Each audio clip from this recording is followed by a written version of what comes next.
You're listening to Tim Topham TV, the piano teaching podcast, and this is episode number 70.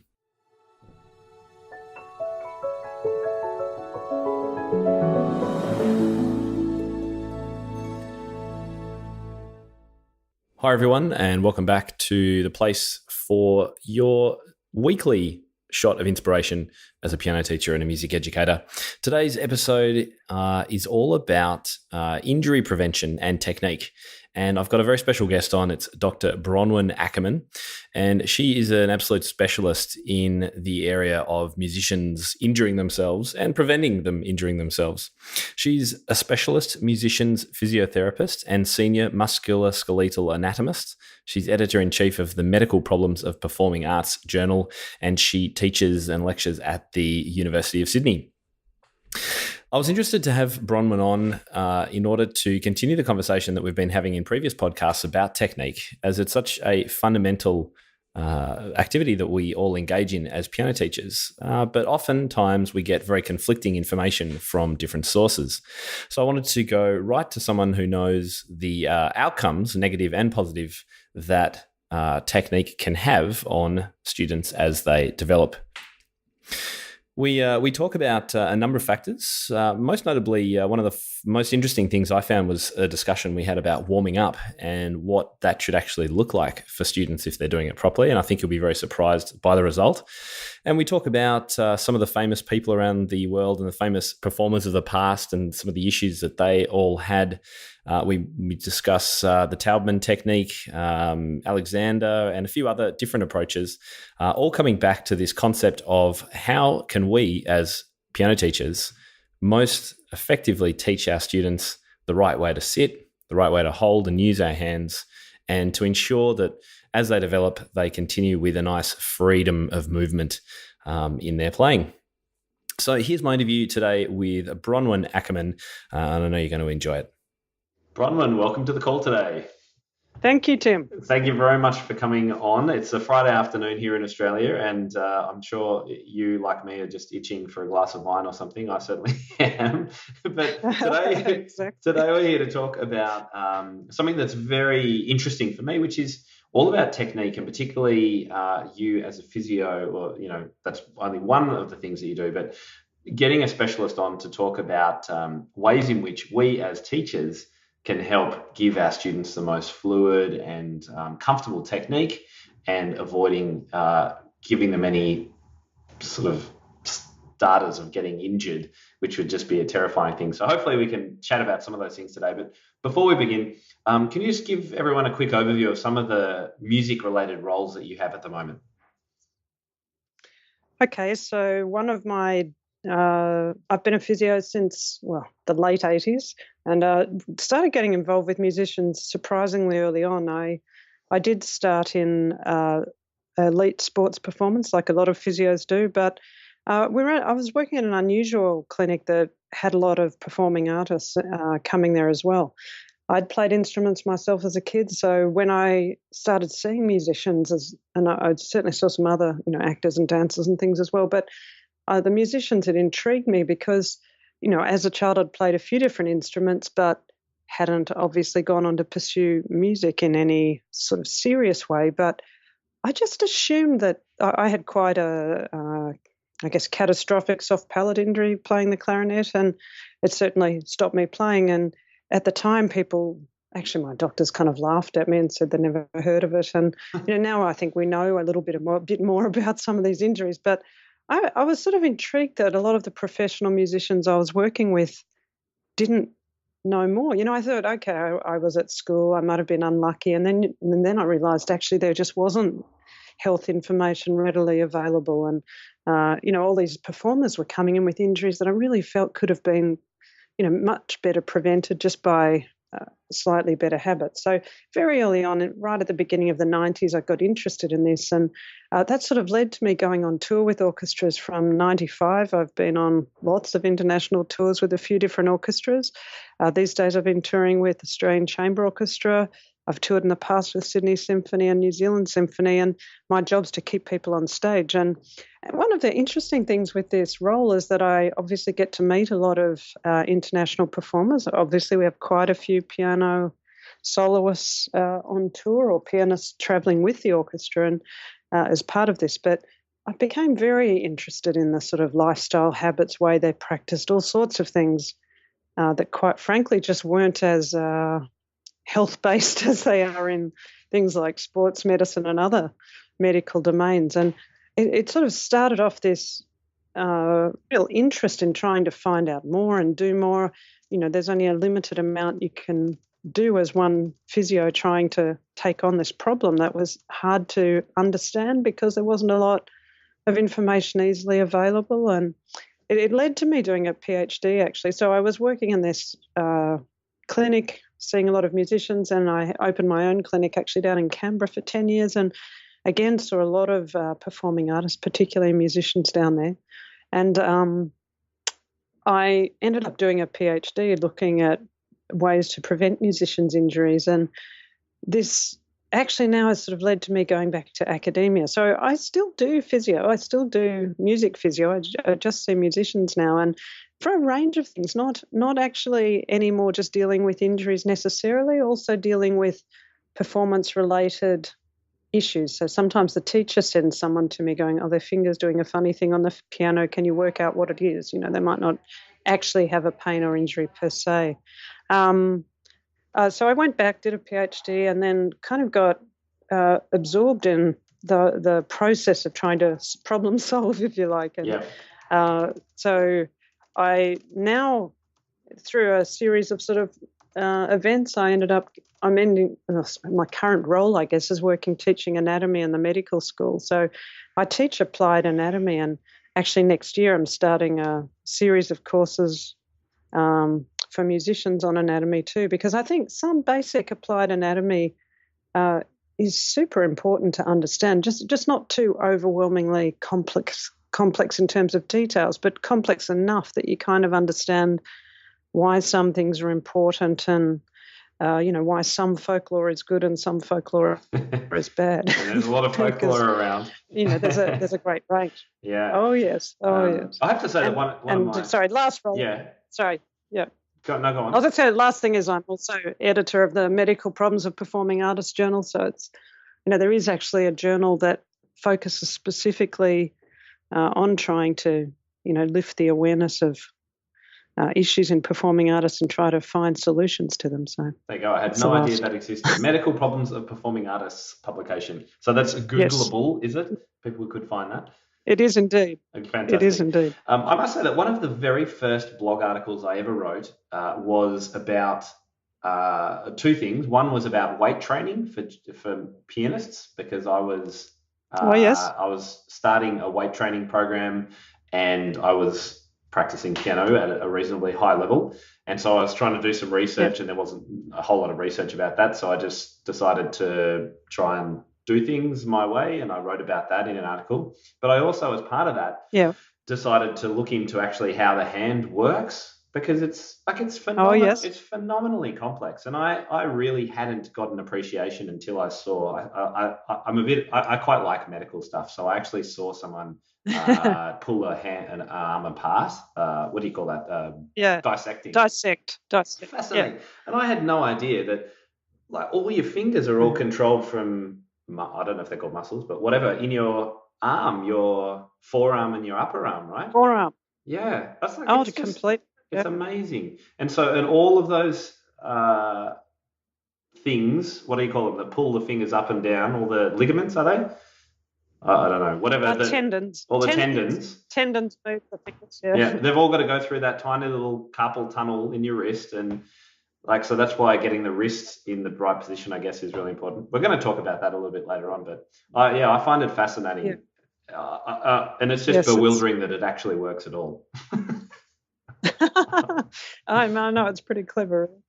So look, you have an extraordinary number of articles to your name. I was looking some of them up before. I'll read a couple of them out because I think the titles are just amazing. Yeah. The difference between standing and sitting in 3 different seat inclinations on abdominal muscle activity and chest and abdominal expansion in woodwind and brass musicians was one that I found in Frontiers in Psychology.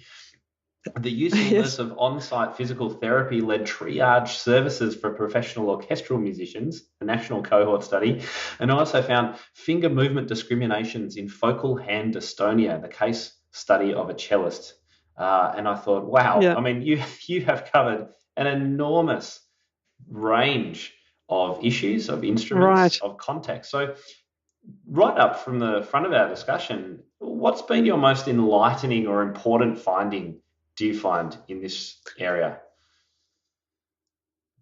It kind of depends on how you define enlightening. Like, I think one of the things that I'm working on, particularly at the moment, that's really important is, I guess, the interaction between how your mental state is. So whether you're feeling um, depressed, fatigued. I mean, fatigued in a mental sense, also muscle fatigue, and how likely that is to impact on the likely on developing pain or movement dysfunctions when you're playing. So, in a strange way, at the moment, I'm kind of absorbed in the complexity of it all because we've been looking. We just published a study this year with violinists, actually, but we're doing a similar thing at the moment.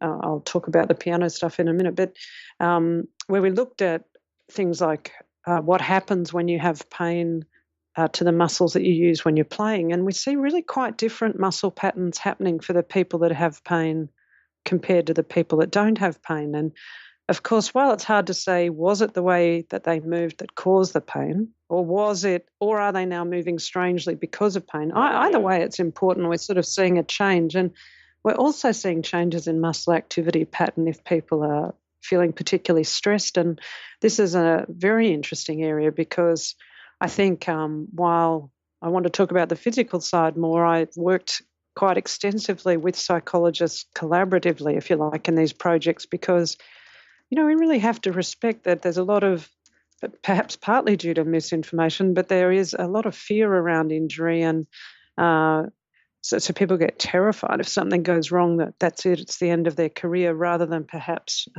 knowing kind of some rational first steps to take to try and manage the injury, not over practicing not reacting to an injury by practicing more, or perhaps just as bad doing nothing for 3 months, and that's also not a particularly good strategy. So then of course you get depressed because you have this pain and playing, and it makes it much harder for people like me to work with something that probably was a physical strain, then becomes all kind of convoluted. So I'm looking a lot at fatigue, pain, and muscle activity during performance at the moment. So it's kind of not the simplest answer, but it's a very kind of fundamental answer in terms of how we can try and prevent people hurting themselves. And possibly with piano, one of the big issues is this over practicing issue, like practicing beyond the point of fatigue. Once your muscle's out of fuel, it's out of fuel. You got to stop and refuel. If you don't, you're just going to change what you do or start hurting yourself. And some of these fundamental things, how much is too much? It's such an interesting thing to try and delve into. Yeah, I mean, most of my audience are teachers of, I guess, beginners to intermediate, lower level students. There might be some teachers of Yeah. really advanced, but I mean, personally, I've never taught any student like a tertiary level that's like likely to practice too much, too hard, too long. So that hasn't been an issue for me so much. But I'm really interested to talk about right from the beginning, are there some Yeah. things Great. that we should be keeping an eye on as piano teachers when we have our young students play for us? Yes, I think a very fundamental thing that perhaps sounds super simple is make sure your kids have had something to eat or drink before they play. I mean, just to help their muscle fuel and concentration. How they sit at the piano is really, really important from very early on. And I know, well, watching all my three kids go through piano training, of course, their teacher was good with watching this. But of course, as they're growing, we have to modify and teach them.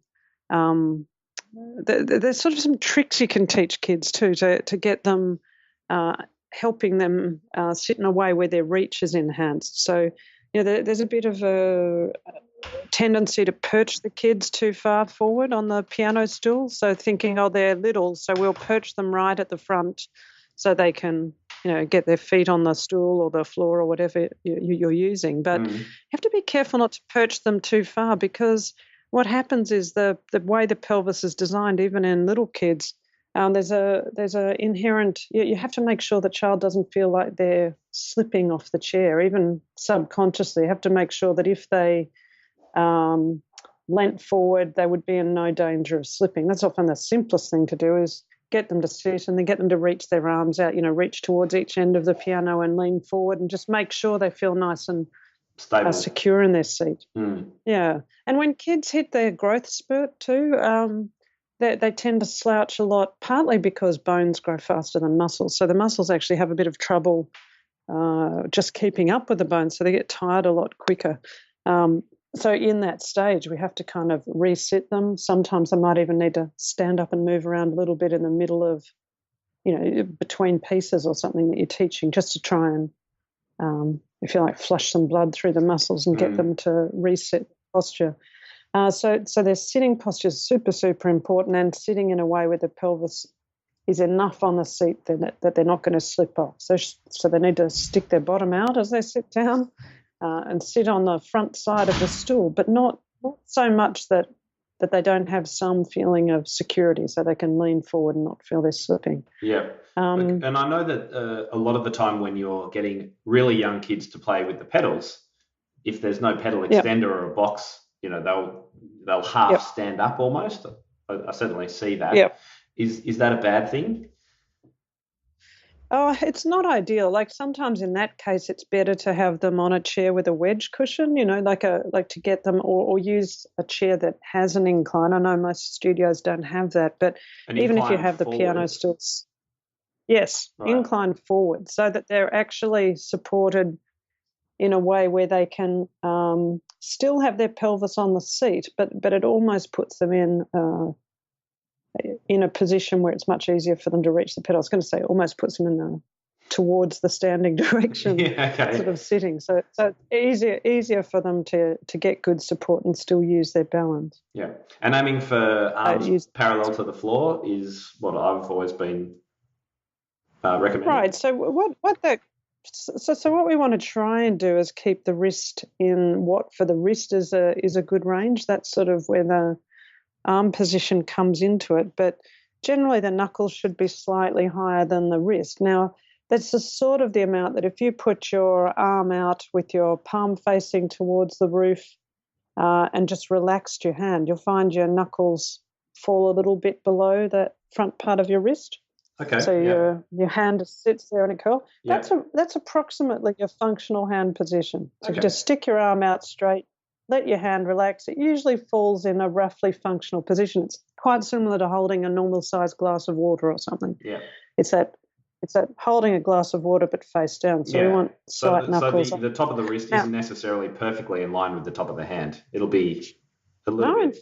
In fact, it should be a little bit up. Yeah. Okay. And then in that case, roughly parallel the forearms with the floor. That's right. And we certainly. If you sit the child properly, or anyone, if you sit properly on the chair where you have good support of your pelvis, one of the, I think, really key things that kids should understand from the beginning is the concept of how three-dimensional movement helps reach in piano performance. So, for example, if you've got your arms in front of you and they're tending to, chicken wing or stick their elbows out as they're perhaps growing a little bit, trying to adjust to their size, if they're sitting in a good position, they can actually take their weight a little bit backwards, kind of towards the sit bones of their pelvis, which should be right at the back kind of how you're sitting, when they're playing in front of them. And as they go to the either end of the keyboard, then they put weight forward more onto the very upper sort of part of their thighs that's on the chair, or perhaps even their heels on the floor. But this movement of the body backward and forward keeps your arm parallel. Piano players tend to do a lot of two-dimensional crabbing sideways up and down the chair, and it's actually unfortunate. Like really from the beginning, they should realise that a little bit of forward and backwards is actually quite essential to keep your trunk aligned in a way that helps your arms achieve an ideal position. And that's made me think about one of the techniques that I've followed for some time, which is the Talman Technique. Are you familiar with that? Yeah. Yep. So what are your thoughts from a medical practitioner's perspective of what the Talman Technique teaches in regard to rotation and free movement and in-out movements and that sort of thing? I think a lot of these kind of different piano techniques have merit. There's interesting. I have, because of the work I do, I try and, I guess, tune into all the different techniques. Just to sort of. So I'd done some research on Talman and been involved with one of the pianists in Australia who'd done some research on Talman, Therese Milanovic. Yes. And met. Yeah. And then I've also met Barbara Sisterlink and some of these other people who have other movement freedom kind of techniques on the piano. And it's interesting because they come from different angles and actually working on slightly different things, but they sort of work on components of anatomical release. So I have to say, as a physio, and my kind of particular special interest is the way we move and how we use muscles. This kind of musically applied anatomy, I guess, is my thing. And I the rotation, like when Dorothy Talman herself did a kind of a basic anatomy course, and she kind of, for her, that rotation unlocked a lot of issues. And it truly is quite an important fundamental movement to orient your palm in space. And when you're going, you're sort of in more pronation when you're pressing with your thumb and more supination with your little finger. Like there's a bit of rotation happening all the time, just in kind of basic techniques. I do think that the various, and I'll just use completely wrong physiobabble terms here, but I think that sometimes when you play the piano, you need to think of it a little bit flexibly. That yes, that rotation technique, there's a lot of areas where that might be a predominant thinking, but the kind of the wrist drop technique or whatever that's called. I mean, this is also very useful in certain kind of playing, and even the rolling forward or the pushing back with the arms. Like I find that there's all sorts of ways we can release or encourage freedom of movement that's not only rotation, but rotation is very important. So I think there's a lot of value in that kind of Talman approach, but I also think there's, it can be even bigger than that, depending on what you're playing, you might find that, that instead of focusing on rotation, you want to focus on arm extension and releasing tension that way, or taking your fingers, following through past the keyboard towards the music direction and towards the actual piano. Yep. That direction might work better with what you're playing. So it's about freedom of movement, yes. Like ultimately though, isn't it? It's, if a student is fixed and rigid in their playing, that's going to be causing tension. That's likely may have some issues down the track. But if there's a continuous kind of freedom of movement, that's a good thing. That's my kind of approach, I guess. 100%. Yeah. Yeah. So anything where you're stiff is working twice as hard as when you're not stiff in a way, because you are using the opposite muscles to stop the other muscles working too much. So as soon as that, you're creating a bit of World War III in your forearms, and this is not good for anyone. And the other kind of thing that creates too much work is kinks in the wrist. So if your wrist is really bent, whether it's sideways or up in the air, muscles when you bend out of bounds, so to speak, when your wrists are way out of bounds and they're there for too long. So if your thumb, say, was in line with your forearm and you had your wrist kinked to the little finger side, and you see that a lot in kids learning pianos. Sometimes they're a little, I feel like they're not reaching enough with their thumb, or they just don't realize that the middle finger is the center of alignment of their hand. But with that kind of position, you lose a lot of power. So muscles need to be they have more strength if they're in the middle of their range, or even if they're slightly lengthened, they still have strength. But when they're shortened, so when you do this kind of kinks in your movement, you make the muscles on the front of your arm too short, and then you have to use all of them to get the job done. So if a muscle's short, it can't contract effectively, so you have to use like all of the muscle fibers. If the muscle's in the middle, it can contract quite effectively, so you might only have to use half of the muscle fibers. So on average, when you're playing with a really kinked hand, it's going to be 25% harder than if you don't play with a kinked hand. And this sort of means when you have students doing this that they just can't practice as long as the other students. They're going to get tireder faster. I always find it interesting that we look at some of the famous artists out there, the big names from the past, Glenn Gould and his incredibly low seating position, Horowitz's very flat hands. He never looks like he's just playing with, I don't know, flat hands. How do they get away with it, these artists that seem to be breaking all the rules?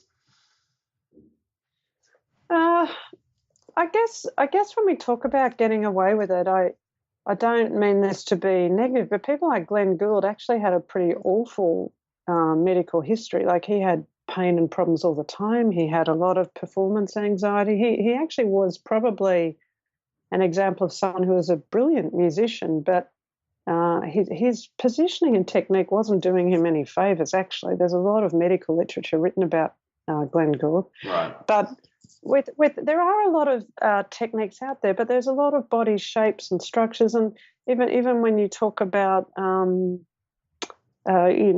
composers or something, and you look at Mozart versus Rachmaninoff or something, this is people who've written around a completely different dimension. This is a whole other big thing I'm quite interested in, this sort of the size of your hands, what you're playing. Can we, how do we get these little kids playing this big repertoire on these big keyboards? These modified keyboards are certainly interesting, this idea that perhaps we should do what other instruments are doing and make have, some size or whatever. Yeah. Yeah, and grow with them. It certainly seems possible on any other instrument with muscle memory and things to adapt. So I don't think it's an impossible concept, but I think with these performers, for me, you're talking about muscle efficiency and flow and this movement from the center, like when you were talking about this kind of freeing the arm and letting that rotation and force transmit. Nearly always with these players, even if they look slightly different, that they're not tense or co-contracting in the hands, and they're usually somehow supporting with their body position. So usually there'll be a much better, like I've watched this a lot and a lot of performers over the year, and I think for me, this idea that if I see the body is already showing the intention towards the hand's going to be, where the hand is going to be going and playing, we already think, well, it's easy for the hand to finish off. They've positioned themselves in a way where this was very accessible for them and they could move. So with, I guess with some of these players, they have that. With some, like Glenn Gould, they just have horrible problems and you don't know about it until after they passed away. I work quite a lot with piano players, and I just think, it's not uncommon for people to have issues, but the higher level ones, like the really kind of famous people that I've worked with, I think the interesting thing with them is if anything feels not fluid for them, like this is, again, going to the other extreme, but if anything feels like there's a break in fluidity or whatever, this is when some of them have come to see me, like way before they're getting injuries or anything. They just want something that they feel there's some impediment to that freedom. And as I said, very often it might be something like where their shoulder is, or how they're sitting, or something like this that's just creating a slight block. So with kids to sort of get that freedom, with anything when you're starting young, we go from this state where what it's called in motor control is you reduce your degrees of freedom. So basically you kind of try and lock up stuff that moves too much, like your wrists and shoulders, for example, to try and find the keys when you need to find them. So we tend to we start stiff when we're beginning. But the kind of job then, which I'm sure, a lot of piano teachers do a really good job, is that they need to, as soon as they're getting that kind of positional sense and getting some stability in their hand shape, then they need to be releasing any unwanted tension back through the chain of their arm. So like once they find it, then they need to release it and work into soft fingers, if you like, and really good support from the centre. Raising shoulders, it's certainly something I see in students if I assess them, or I've even noticed it at competitions sometimes. I mean, and that, to me, and sometimes it's kind of a dramatic thing, but I can't imagine that's a productive movement. No, Particularly if you're trying to play down into the piano and your shoulder's coming up, that's not going to help, is it? Right. And very often the body's in the wrong spot when you see that happening. So very often their shoulders up because they're pushing down. Maybe their hand position isn't in the most ideal spot, but often they're pushing down and their shoulders are going up. It's a very ineffective way of transmitting forces. So often their body's in the wrong spot. They need to bring their chest forward a little bit more. Usually they need to stick their bottom out a bit more when they're sitting, get their chest forward. Second thing, obviously, is they might need to warm up before they're playing. They might be feeling quite stressed. Obviously, one of our big stress spots is those muscles at the top of our shoulder, and we can tend to hoik them up under our ears when we're stressed. And in fact, to warm them up, swinging your arms around in circles and doing some kind of body rotations and just trying to get the blood flowing. And while you're doing that, try to really slow your breathing down so that normally we breathe 12 to 15 times a minute. And we know that if we halve that, so breathing about 6 times a minute, so usually we sort of suggest in for 4 seconds, out for 6 seconds. If you can get the blood flowing and slow your breathing down at the same time, it can really help take the edge off that kind of anxiety and sort of have the muscles warm and ready to play, but also get rid of the kind of fizz of tension. I think this is an excellent tip for everyone, because most often when we think about warming up for playing, we're thinking about instantly scales, arpeggios, bang, straight into it. And you're actually saying, you know what, don't even touch your instrument. Yep. We should do some breathing. Absolutely. We actually need to chill out. So I was going to talk about warming up later on. Why don't we talk about it now? Just, have you got a few routine that would help us guide our students? Yeah, so for starters, before they even sit down, so while they're standing up, the spine, because you guys sit for a long time, your hips and your pelvis and your back can get stiff as well. So to start with, doing things that are like if you get them to reach forward, or anyone reach forward towards your toes and then unroll your spine, trying to, unroll, if you like, slowly, so you're really uncurling your spine. Then put your hands on your back and look up to the roof. So you go from forward to right looking up, and do that a few times, but just gentle curling, rolling movement. And you keep it moving. You don't hold a stretch at that time. And then do over to the side. So running like your left hand down your left leg towards your toes, and putting your right hand over your head, going to the other side. So doing some side-to-side movements like that. Usually I'd start with that forward, back, side to side, and then start the rotation. So if you get your legs about hip width apart, bend the knees a little bit and rotate, like let your arms swing round almost so you're patting yourself on the back, like rotate your trunk. Rotate your torso. One way and then the other. Yeah, rotate your torso. If you get that part moving, you can do it. You don't have to be tight with this. With warm-up, you don't want to feel pain or stiffness. You can be quite loose, just go nice and far, feeling that movement. Then when you get, then you can come out of that sort of semi-squat and do some arm circles, a bit like backstroke and freestyle, just sort of swinging your arms around in big loops to try and get your shoulders a little bit warmed up. Usually then I get people to do an arm warm-up. So make, if you like, a fist, taking your hands to the front of your shoulders. So holding like touching your knuckles. Holding your hands up, both arms in front of you vertically, with your fists in front of your face? Vertically. Yeah. Right, and then touch your shoulders with them, so to speak. Oh, yeah. And then you're going to open your fingers out and take your arms straight, point your hands behind your back. So you've sort of swung your arms down in front of you, taking your arms right back behind, and have the palms facing behind you. So, if someone was behind you, they kind of clap you on the hands. Yeah. Yeah, right. So you're trying to get that, so sort of getting rotation and arm movement and getting some finger gentle warm-ups.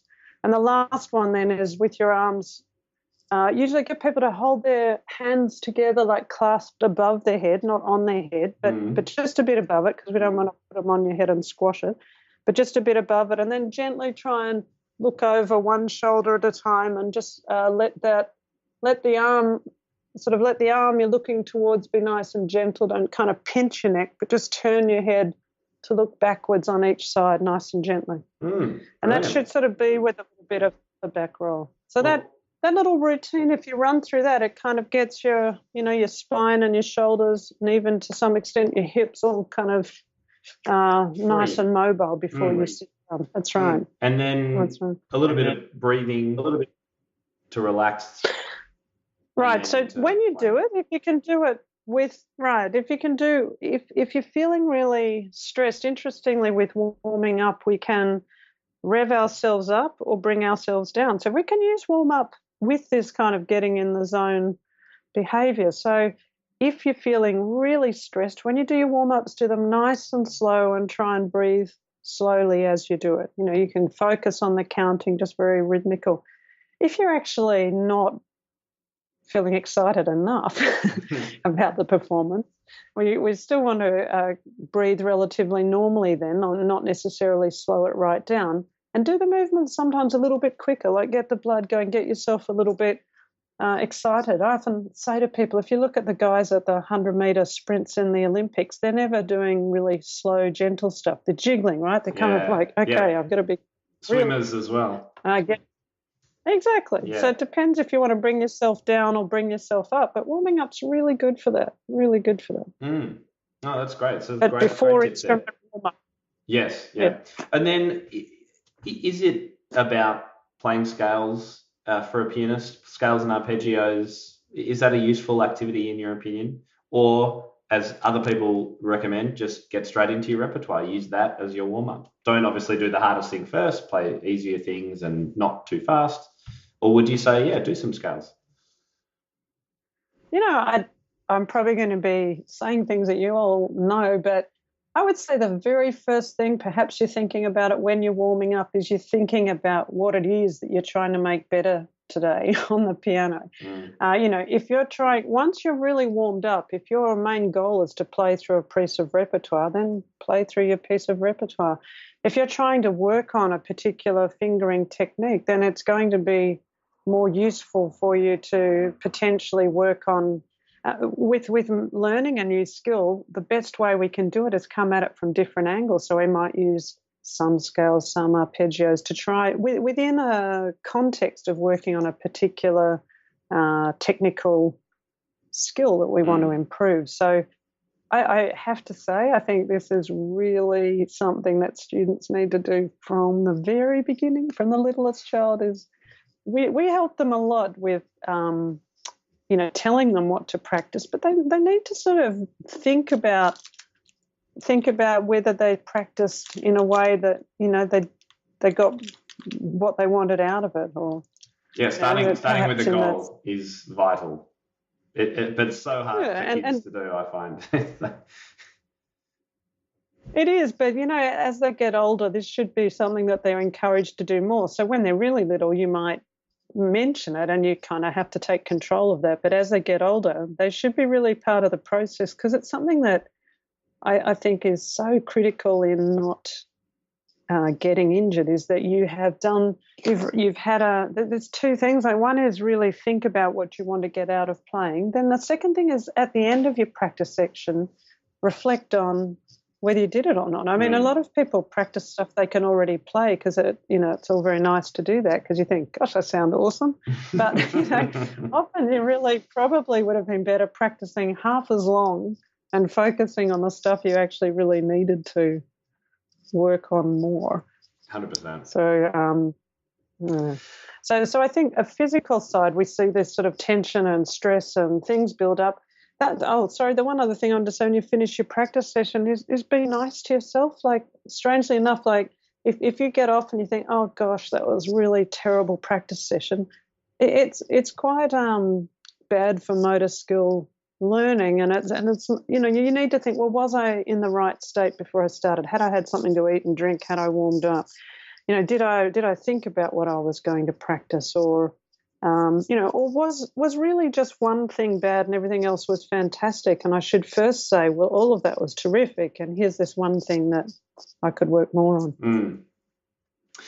One other question that I've been wanting to ask you is, sometimes as teachers, we'll have a student who's playing something and they'll say, oh, it really hurts in my hand, or my wrist really hurts in this.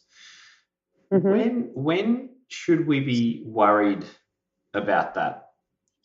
Or should we always be worried about that? Correct. So we should always be concerned, if you like, at a level. If they say it's sore, if you say, when did it get sore? And they say, oh, it's been getting sore over the last 5 minutes, then we can think, okay, stop, have a break, shake it out a bit, just give it a little rest, or potentially stop the lesson a little early and then check on it next time. And so transiently, sometimes it's a fatigue-related symptom, and a mild fatigue. And when kids are tired, they should stop. If you go through it, it'll start to hurt. If you stop, then it's fairly simple. But it is telling you, pain is nature's way of saying something's not going so well here. It gets more complicated when you get older, and sometimes you have recurring pain. That's the other one we have to be a bit careful of, is pain that keeps coming back. When pain keeps coming back, this is not normal. This is telling you that either you're not organising your practice sustainably, like, again, you could look at external things like eating, drinking, warming up, whatever. If it's hurting regularly, there's either something you're doing when you're playing, or something you've done to yourself in an episode of playing that needs actual looking at. So if your teacher or you can't easily problem solve it, you should really get on to someone as quickly as you can.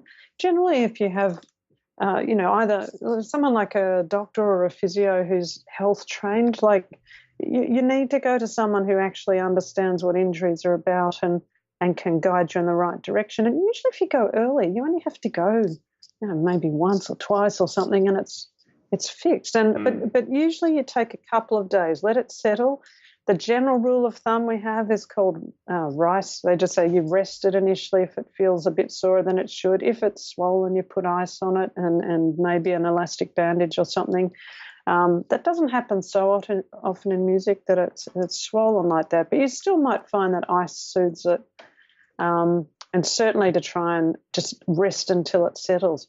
But usually rest is only needed for a day or two. That's usually the maximum time, and then we actually try and get people to start using it gently and find how much it's recovered. Mm-hmm. And if it's feeling pretty good, we'll just build up your session again a little bit gently, and often doing like a few smaller practice sessions rather than a really big one, over the few days. Will allow it to kind of strengthen back up and recover.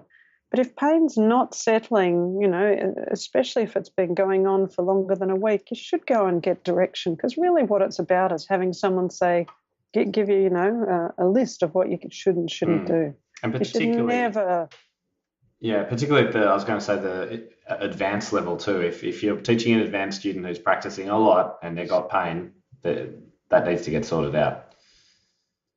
It absolutely does. And the part of this stuff I was talking about at the beginning, what we know happens with pain is you are going to use your muscles differently. So I often say to the advanced students, you've worked so hard on your technique and, all these years of trying to get something that you think is perfect, and then you're overplaying and you're in pain, and I'm telling you, your body is going to try and protect itself. So you're going to develop compensations, and this is not helpful to where you want to go. So pain does unhelpful things. And also your body starts to focus on the pain whether you like it or not. And so you become a little hypersensitive to pain too. And this isn't meaning that you're a wimp. This is actually meaning that your brain, because pain's a thing the brain tells us, right? So we do something in the first place and strain a muscle, and this message goes up to the brain and says, you've strained a muscle. This is bad, you should stop, and gives you this sort of pain sensation. If you're doing that often, it gets to the point where even if your muscle's tired, your brain might say, oh, something's happened in that muscle again, you've probably torn it again, so you've got to stop. So you'll feel pain even if it's just tired, Right, so you have to be really really careful about not letting pain drag on, because it starts to confuse the way your brain interprets the messages. Mm. Okay, But, yeah, so long-standing pain is not good. Yeah. We're going to wrap it up quite soon, but I'd like to ask you a little quick fire, a couple of the problems that we as piano teachers see all the time, well, quite often with students. Yep. Have you got any tips for them? Yep. Now, I'm putting you on the spot because I don't know if you'll know about these, but quite Sure. often piano students playing and pinkies raised up in the air. Have you come across that, and have you got any quick tips for us as teachers? Yeah, so, well, this is actually one that I would say in relation to the little fingers lifting up. There's two reasons that sometimes happens. So just check the middle finger is aligned with the forearm, because the middle finger is actually the center of the hand, and people should be spreading out from that. And people, if they've drifted, like often this little finger lift happens with a bit of a it's trying to lead the hand. So you've got this what we call ulnar deviation. Your hand's in sort of this position and your little finger's trying to do a job it shouldn't have to do. Right. Your forearm, if you like, should be moving, and your little finger, sorry, I'm not sure how this is exactly coming across verbally, but when you're going in that little finger directions, when you're ascending the keyboard or on the right hand or descending on the left, we have to make sure that the forearm is kind of leading the action. This flow of movement from center out. So often the little finger will be lifting up. If it's like maybe your elbow's sticking out, your little finger's sticking out, but your wrist is way back down the keyboard somewhere. Not you haven't kept that chain together. It's feeling like instead of the arm being aligned with the third finger, it might be out, and therefore the pinkies, and if you're moving to the right, the pinky's kind of pulling to the right or trying to push, leading that way. Okay. Right. So the first thing to do is just check the alignment of the arm, and that there is freedom in the arm to move the wrist and everything forward. And that the wrist and that freedom or that movement of the forearm is happening, is sort of leading the finger into position, rather than the finger thinking it's got to drag the arm up the keyboard, because that's never going to happen. Okay. And sometimes one really simple thing to help that movement, often I just close the piano lid, because keys are very distracting, and get them just to wipe their hand up the lid as if they're wiping dust off it. You can do it on both sides. It just reminds them of the kind of essence of that movement, and saying you've got to keep more of that. Yeah. So they keep more of that movement, and then they come on the keys and you're trying to maintain that sort of feel of that flowing movement. And that it just seems a really easy way for them to regain that sort of. Yeah. Everyone listening is going to be kind of dusting in midair, air dusting. But I get the movement now. Yeah. So if you bring a duster and your kids clean the piano every week, it's great. Perfect. Anyway. Okay. Another one we see a lot of. One other thing is check the thumb strength. Sorry. If they've been doing that, the thumb often becomes a passenger. Like your thumb, often people, when they're doing this as well, because their middle finger hasn't been in line with their forearm, like so they've been more in line with their thumb. Oh, yeah. I was say it's like they're kind of leading their position from the thumb side of their wrist, rather than sort of the middle finger kind of being more or less the center and everything opening out from it. And just check their thumb is strong. Okay. So we can, you can even put a rubber band around their index finger and thumb and get them to take their thumb out away from their little finger if it's really weak, just to show them how to use it. But to just make sure they're remembering to use it. Cool. All right, we've got time for one more, which is the old buckled knuckles. So students whose last knuckle joint bends backwards when they play. Yeah. So again, hand positioning sense. So one thing I get them to do is I call it usually this is, again, that they're getting to the piano, they're stopping their forearm a fraction too early and they're poking at it, if you like. So it's like their arms going down and then they're pushing into it and their fingers buckle, especially if they're double jointed, like a lot of kids are. With those kids, I get them actually to practice putting their hand, like you help them put their hand in a good shape on the keys. So you sort of help align them in that ideal shape. and try to let them then come off the keys with their whole forearm. So you lift their arms, I don't know, 20 centimeters up in the air, and then get them to try and land it, like feel the gravity effect on their arm, if you like, but control their finger lifting. Because often land what they're and doing play is the keys. Yes. Yes. Land and play the keys. So because I usually and then get them to repeat it and try to get this idea their fingers are almost like what your legs do on a trampoline. A lot of kids have jumped on trampolines, and it's kind of this similar idea that they feel that their hands are actually shaping to the keys, and the action of the fingers is actually transmitting what's happening in the arm. So often these kids they're blocking that forearm support of action, and just that simple, like if you like, trampoline bouncing chords can really help them get that idea of how to shape and control. Because you'll find if you can get that forearm weighting action happening and a little bit of practice of just the fingers being a controller, you'll resolve the problem. All right. Well, look, obviously this is a very massive topic, but it's great to revisit it. I've had a few different podcasts over time about different aspects of technique, and I love talking about it. I find it fascinating, and thank you very much for giving some more opinions on it. I think we can only learn from it. Now, you've got, I think you've got an exercise DVD for musicians as well, have you? I do. Yes. Do you want to tell people Sydney just Uni quickly where people they can find that? Yes, so it's probably best to email me at Sydney Uni. So it's Bronwen, BRONWEN .Ackermann, ACKERMANN at sydney.edu.au. So at that address, you can write to me and I'll send you the details about the DVD. So this was one that was specifically exercises for musicians and has some warm-ups on it too. Fantastic. Great. Brilliant. Well, look, thank you again for your time today. I think we've both earned a little Friday afternoon drink. And look forward to keeping in touch with you down the track. Great. Thanks for having me on the show. You're welcome. Thank you. Bye. Bye. Hi everyone, it's Tim here again. Thank you very much for listening to or watching today's episode. I do hope you got something out of it. I put them together to be as relevant and useful to you in your studio and your teaching as possible. So do let me know your feedback. If you've got any questions, comments, critique, whatever it is, you can email me at admin@timtopham.com. Now, before we go, I did want to mention a few little reminders. Firstly, if you're looking for transcripts of every episode from episode 50 onwards are available at the show notes page. And you can either view the transcript on screen or you can download it a PDF that you can use to research and refer to.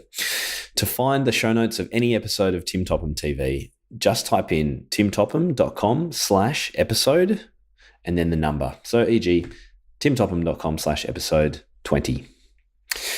Now, as you may have heard, I am offering currently you guys, my loyal podcast listeners, some of the most dedicated teachers I know, a $100 discount off annual membership of my InnerCircle. The code you need to access that is TTTV podcast, all one word, and the place you're going to find out more about what you get for membership, the benefits, hear some testimonials of current members. The place you go is timtopham.com/community. Finally, if you have a suggestion for a guest, I would always love to hear about it. A lot of you guys have some fantastic connections. So if you're thinking of anyone that would be really cool to interview, please email me, admin@timtopham.com. We'll get to me and I look forward to hearing from you, and we'll see you in the next episode.